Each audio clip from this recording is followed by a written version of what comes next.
وہاں ہاتھ دھونا ہے، کھانا کھائیں گے عشاء کے بعد تراویح وغیرہ پڑھ کے کھانا کھائیں گے، اب ہاتھ دھونے کے لیے وضو خانے پہ چلے گئے تو اعتکاف ٹوٹ جائے گا۔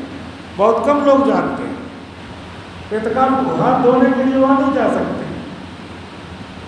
اس کو شریعت نے اعتکاف کی ضرورت سے خارج مانا ہے، جیسے کہ آپ کے سمجھ میں اس وقت آئے گا کسی کا جنازہ ہے، جنازہ پڑھنے بھی نہیں جا سکتا، تو اس میں کچھ کنڈیشنز ہیں، اس میں اس کا جزیہ ایک ایک پارٹ، ایک ایک پورشن لے کے آپ کو بتا رہا ہوں کہ یہ آدمی سوچ رہا ہو سنت چیز ہے، کوئی بات نہیں، ہاتھ دھو کے کھانا کھانا چاہیے، آپ دوسری عبادت آپ ادا کر رہے ہیں، اس عبادت کی شرائط ہیں، ان شرطوں میں یہ ہے کہ ہاتھ دھونے کے لیے، کھانا کھانے کے لیے، ہاتھ دھونے کے لیے آپ باہر چلے گئے مسجد کے، آپ کا اعتکاف ٹوٹ جائے گا۔ ہم مسجد میں بیٹھے تھے، میمری مسجد میں، لاک ڈاؤن کے موسم میں اعتکاف میں بیٹھے تھے، ایک وہ مولانا ہمارے ساتھ تھے جو مدرسے میں پڑھاتے بھی ہیں، وہ ہمارے شاگرد بھی ہیں، وہ بھی اعتکاف میں بیٹھے تھے، تو اب وہ استاد بیٹھے، شاگرد بیٹھے ہیں، تو وہ خدمت کے لیے کبھی بھی باہر چلے جا رہے ہیں۔ اب میں سوچ رہا ان کو کیا، کتنی بار یہ باہر جا چکے، ان کا تو اعتکاف چلا گیا ہے، تو اب ان کو بار بار جو ہاتھ بھی دھونے چلے جا رہے ہیں، تو میں نے ان کو کنارے لے جا کے میں نے کہا چلو ان کو اعتکاف میں بیٹھے رہنے دو، نفلی اعتکاف ان کا ہوگا، لیکن بعد میں ان کو بتا دوں گا۔ ان کو بتایا آپ کا اعتکاف تو ٹوٹ گیا، آپ کا اعتکاف ہوا نہیں۔ اچھا، اعتکاف جب ٹوٹ گیا تو اس کی قضا کرنی ہوگی، اور قضا کرنی ہوگی تو ایک ہی اعتکاف، ایک ہی دن کی قضا کرنی پڑے گی، یہ بھی مسئلہ ہے۔ مثال کے طور پہ جب ہم گئے باہر وضو کرنے کے لیے، وضو تھا ہمارا تو اعتکاف ٹوٹ گیا، اور اس کے بعد پھر ہم برابر 30 دن ہیں، تو 30 دن وہ نفلی اعتکاف ہوگا، جو حضور رمضان میں 10 دن کا اعتکاف رکھتے تھے وہ اعتکاف نہیں ہوگا۔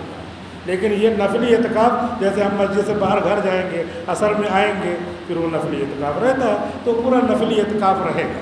لیکن جب گئے وہ تو اس دن ٹوٹ گیا اعتکاف، تو اب اسی ایک دن کی قضا کرنی پڑے گی۔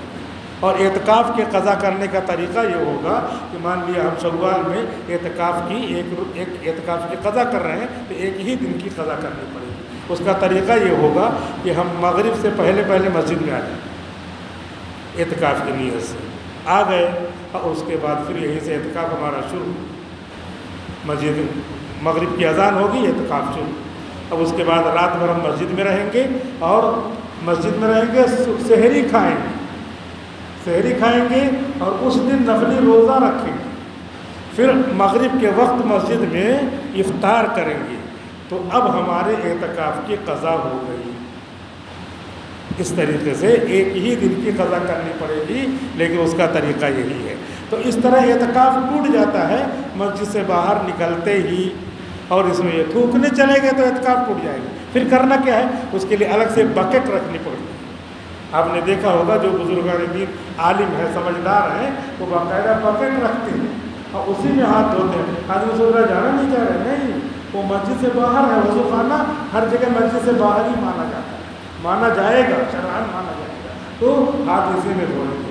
یہاں تک کہ جمعہ کے دن نہانے کے لیے غسل خانے میں بھی نہیں جا سکتے۔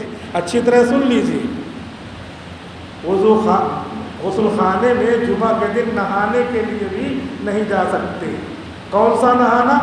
جو فرش ہونے کے لیے، یعنی غسل لازم نہیں، وہ جو نہانے کے لیے روزانہ جو ہم نہاتے ہیں اس کو فرش ہونے کے لیے جو نہانا کہتے ہو، اور جو جمعہ کا نہانا ہے وہ بھی سنت ہے، وہ دونوں نہانے کے لیے ہم غسل خانے میں نہیں جا سکتے۔ 10 دن تک جب مجاہدہ کریں گے، جب اس پہ اجر ہے کہ آ گیا ہوں دربار میں، اللہ کی چوکھٹ پہ آ گیا ہوں، بغیر لیے نہیں جاؤں گا، تب اس کا مطلب ہوگا۔ لہٰذا جمعہ کے دن ہمارے بزرگوں نے کتابوں میں لکھا ہے کہ اگر نہانا ہے تو کیا کریں گے، اس طرح کریں گے کہ کپڑا بھگا کر کے بدن پہ پورا بن جائے، یعنی پورا تری ہو جائے، صرف نہانے گئے یعنی فریش ہو جائے آدمی، تازہ دم ہو جائے پھر پانی۔ یا یہ مسجد ایسی ہے کہ کہیں ایسی مسجد ہو کہ مسجد تو معلوم ہے یہاں تک ہے، تو اسی مسجد کے کسی کنارے میں جہاں پانی بہتا ہو اور مسجد سے باہر نہ جائے، تو وہیں پر اپنا بالٹی بھروا کر کے پانی لے کر کے مسجد کے اندر نہا لے، جہاں تک لوگ نہیں جاتے نماز پڑھنے کے لیے، لیکن وہ حصہ ہے مسجد کا، تو کھیت ٹائپ ہے، گھاس والا حصہ ہے، لیکن مسجد کا ہے، وہ کنارے بیٹھ کر کے نہا لے۔ اس طریقے سے اس کا غسل جو ہے اعتکاف کو نہیں توڑے گا۔ ورنہ آپ نے دیکھا ہوگا بہت سارے لوگ مسئلہ نہیں جانتے اور اچھے خاصے مولوی بھی ہیں، مولانا بھی ہیں، کوئی بھی، ہم تو بھی نہیں جانتے تو ہم بھی ایسا کرتے تو ان کا اعتکاف ٹوٹ جاتا ہے، نفلی اعتکاف ٹوٹ جاتا ہے۔ ہاں نہانے کی ضرورت پڑ گئی، پھر اب نکل کر کے مسجد سے جائیے اور نہا کر کے آ جائیے، وہ آپ کا اعتکاف نہیں توڑے گا اس طریقے سے۔ اور ایسے ہی استنجا کے لیے جانا ہے، مسجد سے باہر استنجا ہوتا ہی ہے، وہ ضرورت ہے، استنجا کے لیے جائیں۔ استنجا کے لیے جاتے جاتے راستے میں کسی سے کھڑے ہو کے بات کر رہے ہیں تو اعتکاف ٹوٹ جائے۔ استنجا کے لیے جا رہے ہیں اور کوئی راستے میں بات کر رہا ہے تو اعتکاف نہیں ٹوٹے گا۔ جاتے جاتے آ رہے ہیں، آتے ہوئے وضو خانے پہ وضو کرنے جا رہے ہیں، بیچ میں کھڑے ہو کے بات کر رہے ہیں تو اعتکاف ٹوٹ جائے۔ آپ جس لیے جا رہے تھے وہی کام کریں۔ ہاں وضو کر رہے ہیں اور ایک آدمی بازو میں بات کر رہا ہے، بات کرتے رہے، ہم وضو کے لیے رکے، آپ کی بات کے لیے نہیں رکے۔ اگر آپ کی بات کے لیے رکے ہیں تو پھر کیا ہوگا؟ اعتکاف ٹوٹ جائے گا۔ ایسے ہی اعتکاف کے لیے یہ ہے کہ اگر مسجد میں بیت الخلاء نہ ہو تو گھر بیت الخلاء کے لیے جا سکتا ہے، گھر بیت الخلاء کے لیے جا سکتا ہے تو اعتکاف نہیں ٹوٹے گا۔ یہ سب حدود ہیں، دیکھیے یہاں وضو خانے جاتے ہوئے اعتکاف ٹوٹ جا رہا ہے اور یہاں بیت الخلاء ہے ہی نہیں۔ بیت الخلاء کرے گا تو اس کے لیے جو قریبی گھر ہو، مان لیا کوئی بازو میں گھر ہے، اپنا گھر نہیں ہے، اس نے فراہم کر دیا کہ آپ اعتکاف میں میرے یہاں آ سکتے ہیں، بیت الخلاء کر کے چلے جائیں، وہ جو ہے وہاں سے ضرورت فارغ ہو کر کے چلے جائیں تو جا سکتا ہے۔ اور پھر جائے گا بیت الخلاء کرے گا، واپس آئے گا، راستے میں کوئی چاہے اس سے بات کر سکتا ہے چلتے چلتے، لیکن اس کے لیے رک گیا تو اعتکاف ٹوٹ جائے گا۔ ایسے ہی کوئی آدمی اعتکاف میں بیٹھا ہے اور مسجد میں کوئی کھانا پہنچانے والا نہیں ہے، مان لیا کوئی گھر کا آدمی نہیں ہے یا مسجد میں کوئی آدمی ایسا فراہم نہیں ہو پایا، نہیں ہے، کوئی تیاری نہیں ہے اور اعتکاف میں بیٹھنا ہے تاکہ پورے محلے والوں کا اعتکاف ادا ہو، ورنہ ہر ایک قسم میں گناہ باقی رہے گا۔ تو ایک آدمی اعتکاف کے لیے بیٹھا ہے تو اس کے لیے مددگار بہت سارے مل ہی جاتے ہیں، آپ اعتکاف میں بیٹھیے تو آپ کو کھانا ملا کے دیں گے، آپ کی سب خدمت کریں گے، اس طرح رہتا ہے۔ لیکن کبھی کوئی ایسا آدمی فراہم نہیں ہے تو اپنے گھر کھانا کھانے بھی جا سکتا ہے، گھر کھانا کھائے، کھانا کھا کے واپس آ جائے۔ کھانے کے لیے جتنا دیر لگے گی وہ، اور اس کے بعد وہاں بیٹھ کے بات نہ کرے، کھانا کھا رہا ہے، لوگ بات کر رہے ہیں، بات کرتے ہیں، اور اس کے بعد وہاں سے کھانے سے فارغ ہو کر کے آ جائے۔ یہ سب کیا ہے؟ وَلَقَدْ يَسَّرْنَا الْقُرْآنَ لِلذِّكْرِ، ہم نے قرآن کو نصیحت حاصل کرنے کے لیے آسان بنایا۔ قرآن کی الفاظ کی تشریح حدیث ہے اور حدیث کی تشریح میں یہ سارے مسائل ہیں جو نکل رہے ہیں۔ اس لیے جو بھی صاحب اعتکاف میں بیٹھیں وہ ان سب باتوں کو ذہن میں رکھیں، کیونکہ اعتکاف صحیح ہونا چاہیے۔ ظاہر سی بات ہے کہ جہاں جائیں کہ اس کی اپنی کنڈیشن ہوتی ہے۔ آدمی کسی کالج میں جاتا ہے تو کہتا ہے یونیفارم پہنے ہو، یونیفارم پہن کے نہیں آئے، جاؤ باہر، یونیفارم پہنانا۔ ہاسپٹل میں جاتے ہیں اس کو آپریشن کرنا ہے، وہ پہناتا ہے ہرا ہرا کپڑا پہناتا ہے، کوئی اور سفید پہناتا ہے، اپنا یونیفارم رکھتا ہے۔ کوئی یہ کہے نہیں مجھے اسی کپڑے میں آپریشن کر دو، نہیں پھر آپریشن نہیں ہوگا، ہمارا یونیفارم ہے۔ ارے کیا ہوا، اس میں بھی تو ہو سکتا ہے، تم کو چیر پاڑی کرنا ہے تب کچھ بھی کرو، یونیفارم ہمارے یونیفارم میں ہوگا، ہم نے مقرر کر رکھا۔ کیا وجہ مقرر کرنے کی وجہ نہیں بتائیں تو یونیفارم اور کنڈیشنز، شرائط دنیا میں جیسے ہیں ایسے سمجھنا چاہیے کہ اللہ رب العزت نے جو عبادتیں، جو اس کی جگہیں رکھی ہیں، اس کے لیے یونیفارم، اس کے لیے شرائط، اس کے لیے کنڈیشنز رکھی ہیں۔ لہٰذا اعتکاف کی یہ زبردست عبادت ہے، اس عبادت کو ذہن نشین کر کے ادا کرنا چاہیے، اور اسی کو ان فالو کیا، اسی کو نہیں کیا تو نہیں کرتے کرتے کیا ہو جائے، آدمی کافر ہو جاتا ہے، نہیں مانتا، دین کو بھی نہیں مانتا۔ انہی کافروں کا یہاں پہ ذکر ہے کہ قوم سمود نے بھی پیغمبر کو جھٹلایا تو اللہ تعالیٰ نے کہا کہ نہیں مانتے ہو تو عذاب آ جائے گا، تو ان پر بھی عذاب آیا۔ عذاب کون سا آیا؟ عذاب اس طرح کا آیا کہ ان لوگوں نے کہا کہ آپ اونٹنی گابھن بھیج دو، تب ہم جو ہے مان لیں گے۔ کہاں سے بھیج دو؟ پہاڑ میں سے نکالو۔ تو اللہ تعالیٰ نے کہا کہ پیغمبر آپ ان سے کہہ دیجئے کہ اس معجزے کے آنے کے بعد اگر نہیں مانے تب تو عذاب آ جائے۔ چنانچہ ان لوگوں نے کہا ہاں ہم مان لیں گے۔ تو سب لوگوں کو جمع کیا پیغمبر حضرت صالح علیہ السلام نے، اور سارے لوگ جمع ہوئے اور پہاڑ کو کہا اس طرف دیکھنا۔ سب لوگ پہاڑ کی طرف دیکھنے لگے۔ اچانک اللہ کا حکم ہوا، پہاڑ ایسے پھٹا اور اس میں سے گابھن اونٹنی باہر آئی۔ باہر آ کے مجمع کے بیچ میں سب کے سامنے اس نے بچہ جنا۔ اسی کا ذکر ہے انا مرسل الناقہ، ناقہ کے معنی شی کیمل، اونٹنی، اونٹنی کو ہم نے بھیجا اور لوگوں کے مجمع کے درمیان آئی اور بچہ جن دیا۔ اب تو کوئی عذر نہیں رہا، پیغمبر نے اپنا معجزہ دکھا دیا، مان لینا چاہیے، اب بھی نہیں مان رہا۔ اب اس کے بعد اس اونٹنی کو پالنا پوسنا بہت لمبی تڑنگی، تو جدھر جاتی تھی سب چر لیتی تھی، ان کے جانور کیا کریں گے؟ جدھر جاتی تھی سب پانی پی لیتی تھی، ان کے جانور کیا کریں گے؟ اب تو تمہیں نے مانگا تھا نا اونٹنی لاؤ، تو اب تو آ گئی اونٹنی۔ تو اب بیٹھ کر کے کیا کر رہے ہیں؟ مشورہ کر رہے ہیں پیغمبر سے کہ پھر آپ کی اونٹنی تو سب پی لے رہی ہے، پانی سب چل لے رہی ہے۔ تو پیغمبر کیا ہوتے ہیں؟ پیغمبر تو قوم کو جنت میں ڈالنے کے لیے، جہنم سے بچانے کے لیے آتے ہیں۔ قوم سے سمجھوتا کیا کہ آپ ایسا کرو تو ٹھیک ہے، ایک دن آپ لوگ اپنے جانوروں کو چراؤ اور پانی پلاؤ، اور دوسرے دن یہ اونٹنی جو ہے چرے گی، پانی پیے گی۔ ہاں ٹھیک ہے، قسمت بینہم، تقسیم کر دیا، دن تقسیم کر دیا۔ لیکن اب جس دن ہے آج چر لیا پورا، پانی پی لیا، تو کیا ضروری ہے اس میں چشمے میں پانی آ جائے اور جو ہے تالاب میں پانی پھر آ جائے، پورا پی جاتی، انتظام ختم کر۔ اب اگلے دن ان کے بعد یہ پانی ہی نہیں ہے۔ تو ان لوگوں نے کہا، روز روز کا قصہ ہے، ایک آدمی کو بلایا، اس کا نام تھا قدار، قاف دال الف را آدمی کا۔ اس کو کہا اتنے پیسے لے لو اور ایک لڑکی سے جو اس محلے میں خوبصورت ہے شادی کرا دیں گے اور اس کو ختم کر دو یار اونٹنی۔ تو تیار ہو گیا۔ کیا ہے؟ مال اور لالچ، یہی سب چیزیں آدمی کو غلط چیز پہ آمادہ کرتا ہے۔ اس لیے آدمی کو اصول دیکھنا چاہیے، اصول۔ لالچ دے دیا، ایک جگہ شادی آئی، دوسری جگہ کہہ رہے میں مکان بنا دوں گا، یہ فیکٹری تمہارے نام لکھ دوں گا، اس کو چھوڑ کے آتے شادی کر۔ پتہ چلا یہاں شادی ہو گئی، یہاں چھوڑ دیا، بات دے دیا تھا، یہاں شادی ہو گئی، اور اس کے بعد یہاں جیسے ہی اس نے نام لکھ دیا فیکٹری ویکٹری، پتہ چلا کیا ہے؟ پتہ چلا خاوی بھی مار گیا۔ کیا کرے گی پھر؟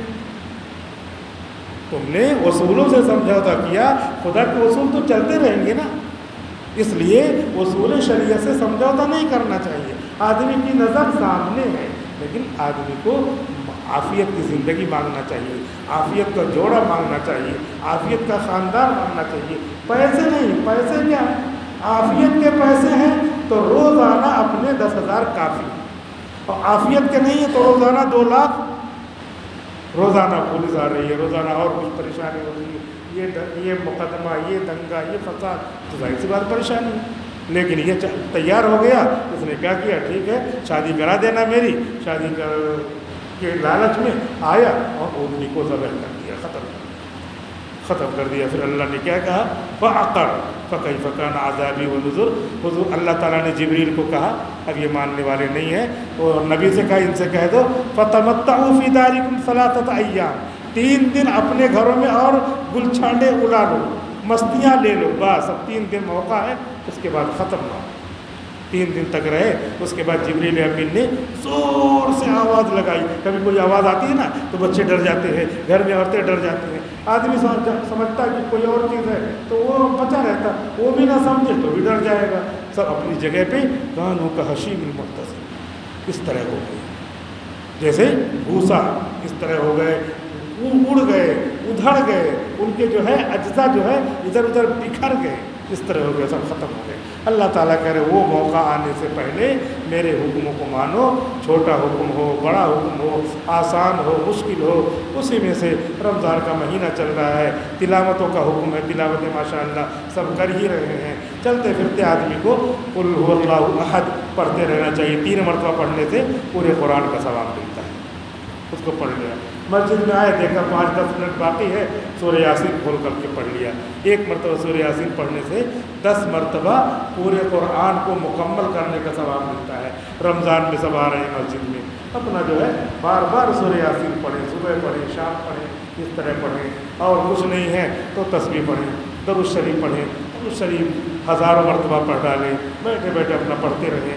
یہ ہے وَلَقَدْ يَسَّرْنَا الْقُرْآنَ لِلذِّكْرِ, قرآن کو ہم نے نصیحت کے لیے آسان بنایا ہے. ابھی دیکھو رمضان کا مہینہ ہے, جلدی جلدی ہو جا رہا ہے, دوسرے دنوں میں نہیں طبیعت لگتی. تو یہ قرآن شہر رمضان الذی انزل فیہ القرآن, رمضان کا مہینہ کیسا ہے؟ ایسا ہے قرآن اسی میں نازل ہونا شروع ہوا. تو اٹیچمنٹ ہے قرآن سے اور رمضان سے, اسی لیے خوب پڑھا جاتا ہے. تو موقع ہے, دوسرا عشرہ شروع ہو گیا ہے اور مغفرت کا عشرہ دوسرا دن ہے, جلدی جلدی ختم ہو رہا. 15 دن کے بعد تو بہت جلدی جلدی ختم ہوگا. تو اس لیے اپنی اوقات کی قدر کریں. اللہ مجھے بھی آپ سب کو قدر کرنے کی توفیق عطا فرمائے. آمین. وآخر دعوانا الحمد للہ رب العالمین.